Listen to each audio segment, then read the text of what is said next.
गीता ज्ञान नाव की मजबूत पतवार की तरह है, जो तूफानों में जिंदगी की नाव को थामे रखती है, भटकने नहीं देती और लास्ट में मंजिल तक पहुंचा देती है।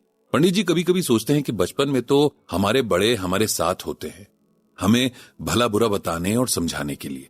अपनी समझ और एक्सपीरियंसेस के बेस पर उन्हें जो ठीक लगता है हमें बताते हैं, और एक एज तक बच्चे भी अपने बड़ों की बात मान लेते हैं। फिर थोड़ा बड़े होने पर स्कूल में टीचर्स होते हैं जो किताबों के साथ साथ जिंदगी जीने के लेसन्स भी देते चले जाते हैं।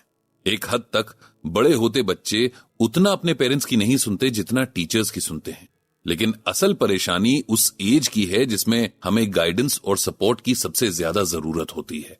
लेकिन ना उस वक्त पेरेंट्स की बात समझ आती है ना टीचर्स की।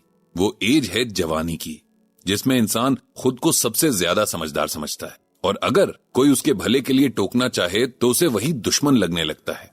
जिस तरह बचपन हमारी लाइफ की नींव है, जवानी उस नींव पर खड़ा स्ट्रक्चर है। ये अगर गलत या कमजोर रह गया तो आगे की लाइफ बहुत मुश्किल हो जाती है। पंडित जी को लगता है कि बचपन के बाद इसी एज में सबको गीता ज्ञान को समझने की सबसे ज्यादा जरूरत है। लेकिन इस एज में कोई भी हो, उसे मटीरियलिस्टिक चीजें ज्यादा अट्रैक्ट करती हैं। जहां बात खुद से जुड़ने की, खुद को बनाने वाले से जुड़ने की हो, यूथ या तो सिरे से इनकार कर देता है या मजबूरी में बेमन से कुछ करता है। उन्हें बहुत खुशी होती है जब कोई बच्चा या यंग एज वाला उनसे गीता ज्ञान को जानने और समझने की ख्वाहिश जताता है। पता नहीं क्यों, लेकिन इसी एज ग्रुप के साथ पंडित जी खुद को ज्यादा कनेक्ट कर पाते हैं।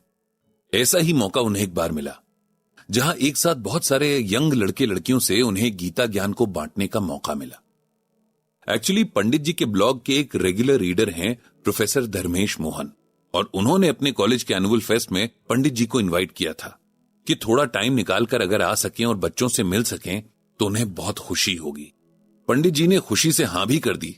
हालांकि प्रोफेसर साहब ने थोड़ा झिझक के साथ ये भी कहा था कि हो सकता है क्राउड कम रहे, क्योंकि यंगस्टर्स इन सब बातों में कम ही दिलचस्पी लेते हैं।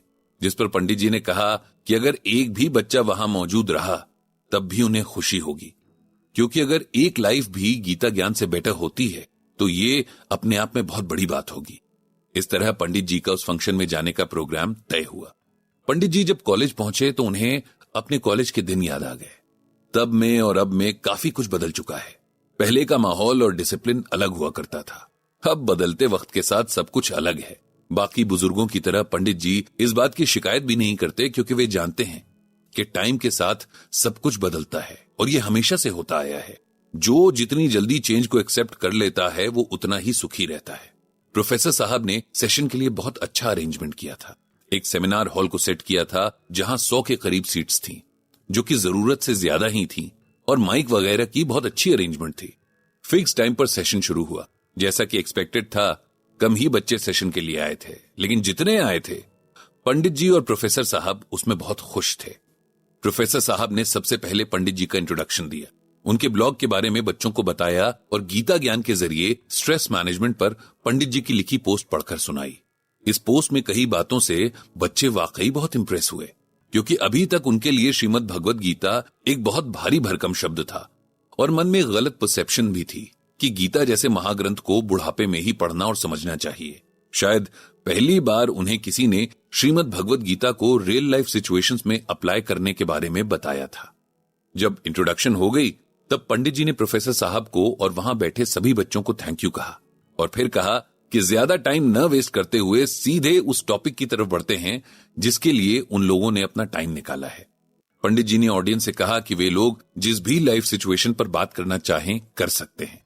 तब एक स्टूडेंट ने खड़े होकर सवाल किया कि अगर सब कुछ पहले से तय है, हमारा भाग्य हमारे पिछले कर्मों से बन चुका है, तब हम इस जन्म में मेहनत क्यों करें? कहा जाता है कि होता वही है जो भाग्य में लिखा गया है, तब कोई कुछ भी कर ले उससे क्या फर्क पड़ता है? यह सवाल एक ऐसा सवाल था जो पंडित जी से लगभग हर सेशन में पूछा ही जाता था। यहां भी पूछा गया तो उन्हें हैरानी नहीं हुई। हैरानी तो तब होती अगर नहीं पूछा जाता। पंडित जी ने कहा कि पहले कुछ और क्वेश्चंस भी ले लेते हैं और फिर देखते हैं अगर वो वापस में कनेक्ट करते हैं तो सबके आंसर्स साथ मिल जाएंगे। इस तरह बात और अच्छे से समझ भी आ जाएगी और टाइम भी बच जाएगा। अगला क्वेश्चन भी मिलता जुलता ही था कि कर्म की क्वालिटी कैसे तय होती है।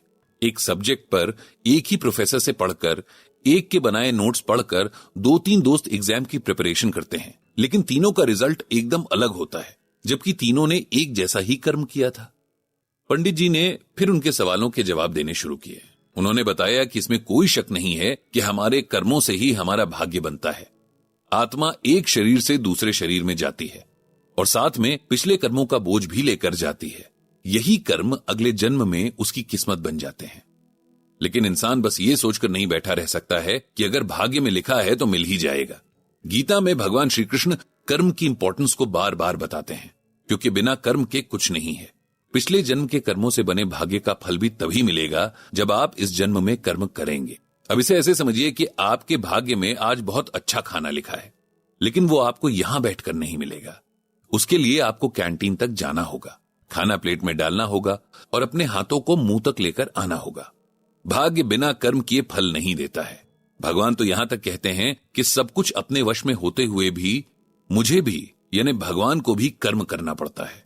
फिर हम इंसानों की तो बिसात ही क्या है। इसीलिए आप ये समझिए कि अपने भाग्य को एक्सेस करने के लिए कर्म ही एक रास्ता है जिससे कोई भी भाग नहीं सकता है। फिर उन्होंने दूसरे क्वेश्चन की तरफ रुख किया, जिसमें पूछा गया था कि कर्म की क्वालिटी कैसे तय होती है। यह शायद पूछने वाले का मतलब था कि कर्म का फल कैसे तय होता है। पंडित जी ने बताया कि भगवान श्री कृष्ण ने गीता में कहा है कि युक्तः कर्म फलम त्यक्त्वा शांतिम आपनोति नैष्ठिकीम अयुक्तः काम कारेण फले सक्तो निबध्यते। इस श्लोक का मतलब समझने के लिए हमें कर्मों को समझना पड़ेगा, उनके क्लासिफिकेशन को समझना पड़ेगा जो इस तरह से है। कर्मों का फल हमें मेनली 4 तरह से मिलता है। सबसे पहला होता है दृष्ट कर्म फल। दृष्ट कर्म फल का मतलब जो हमारे नए कर्मों का फल है और हमें तुरंत मिल जाता है। जैसे कि हमने कर्म किया एग्जाम देने का और उसका रिजल्ट हमें तुरंत मिल गया। ये इसी जन्म का इसी वक्त का कर्म था और इसका फल तुरंत मिल भी गया।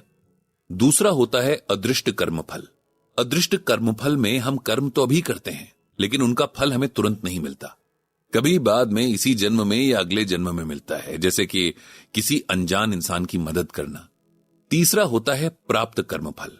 यह हमारे पिछले कर्मों का फल होता है, जिसकी वजह से ही हम कहां, किसके यहां और किन सिचुएशंस में जन्म लेंगे, ये सब तय होता है। और चौथा होता है अप्राप्त कर्म फल। ये वो कर्म फल है जिनकी आप चिंता नहीं करते हैं। जब इंसान को सही मायने में ज्ञान हो जाता है, तब वो जो भी करता है उसके फल की न तो फिक्र करता है और न ही कोई उम्मीद ही करता है। जैसे आप जब पढ़ते हैं तो इसलिए पढ़ते हैं कि अच्छे मार्क्स के साथ पास हो जाएं और अच्छी जॉब मिल जाए। जब ऐसा हो जाता है तो आप खुश होते हैं, जब ऐसा नहीं होता है तब आप दुखी हो जाते हैं। लेकिन जिसे गीता ज्ञान की समझ है वो सिर्फ अपना कर्म करेगा, जो कि पूरी मेहनत और ईमानदारी से पढ़ाई करना है। इसके बाद क्या होगा क्या नहीं इसके बारे में नहीं सोचना है। किसके कितने मार्क्स आए कितने नहीं आए ये भी नहीं सोचना है। हमारे कंट्रोल में सिर्फ हमारा कर्म है, इसका रिजल्ट नहीं, क्योंकि रिजल्ट को बहुत सारे और फैक्टर्स भी कंट्रोल करते हैं। जिसने ये समझ लिया, समझिए उसकी लाइफ सफल है। इस तरह कुछ और इंटरेस्टिंग क्वेश्चंस के साथ पंडित जी ने वो सेशन समाप्त किया। सभी बच्चों को उनसे मिलकर और पंडित जी को बच्चों से मिलकर बहुत खुशी हुई। दोबारा मिलने के प्रॉमिस के साथ पंडित जी घर आ गए।